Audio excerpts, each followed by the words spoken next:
ಲೇ ಮಬ್ಬ 3-6 6-3 ಈ ಸಲ ಗ್ರಾಮ ಪಂಚಾಯತಿ ಅಧ್ಯಕ್ಷ ಆಗೋದು ನಮ್ ಶಿವನೇ. ಈ ಸಲ ಗ್ರಾಮ ಪಂಚಾಯತಿ ಎಲೆಕ್ಷನ್ ನಿಂತ್ರೆ ಅವಾಗ ಗೆಲ್ಲಕ್ಕಾಗಲ್ಲ. ಹುಟ್ಸಿರೋ ಅಪ್ಪನ ಆಸ್ತಿಯಲ್ಲಿ ಪಾಲ್ ಕೇಳೋಕೆ ಹಿಂದೆ ಮುಂದೆ ನೋಡೋ ಮಕ್ಕಳು ನಾವು. ಇನ್ನು ನಾವ್ಯಾಕೆ ಗೆಲ್ಲಲ್ಲ? ನಂದೇನ್ ಸೋರ್ತಿತ್ತು? ನಂದೇನ್ ಕಾಣ್ತಿತ್ತು? ನಿನ್ನೆ ನಿಮ್ ಮನೆ ಕಿಟಕಿಯಾಗ ನಿನ್ ಮಾರಿ ಕಾಣ್ತಿತ್ತು. ಅವಾಗ ನನ್ ಮಾರಿ ಕಾಣ್ತಿತ್ತು ನೋಡು. ನನ್ ಮಾರಿ ನೋಡುವಾಗ ನಿನ್ ಬ್ಯಾಗ್ ಜಲ್ ಸೋರ್ತಿತ್ತು. ಮಾವ, ಪಂಚಾಯತಿಗೆ ಓಡಾಡಿ ಸಾಕಾಗೈತಿ. 10,000 ರೆಡಿ ಮಾಡ್ಕೊಂಬ. ಪಂಚಾಯತಿಯಾಗ ಏನ್ ಸಿಗಲ್ಲ ಅಂತೀನಿ ನೀನು? ಏನ್ ಕೇಳಿದ್ರೆ ಸಿಗ್ತೈತಿ. ಅದು ಬೇಕಂದ್ರೆ ಅದು ಸಿಗ್ತೈತಿ, ಇದು ಬೇಕಂದ್ರೆ ಇದು ಸಿಗ್ತೈತಿ. ಅದನ್ನು ಕೊಡ್ತಾರ, ಇದನ್ನು ಕೊಡ್ತಾರ. ರೆಡಿ ಮಾಡ ಫಸ್ಟ್.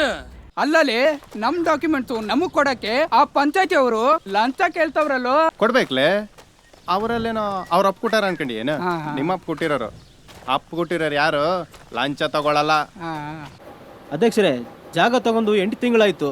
ಅದ್ರದ್ದು 9/11 ಕೊಟ್ಟಿಲ್ಲ, ಮುಟೇಶನ್ ಕಾಪಿನೂ ಕೊಟ್ಟಿಲ್ಲ. ನಮ್ಮ ಗ್ರಾಮ ಪಂಚಾಯತ್ ಒಳಗಡೆ ಎಲ್ಲರೂ ಕಲ್ರೆ ನನ್ನ ಸೇರಿಸಿ.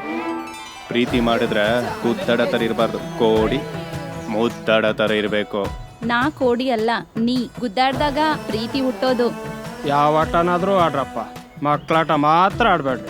ನೀವ್ ಒಳ್ಳೆ ತಲೆ ತಿಂತಿಲ್ಲ, ಸುಮ್ನಿರಲ್ಲ. ಇವ್ರದೇ ತಡ್ಕೊಳಕ್ ಆಗ್ತಿಲ್ಲ. ಅಯ್ಯ, ಗ್ರಾಮ ಪಂಚಾಯತಿ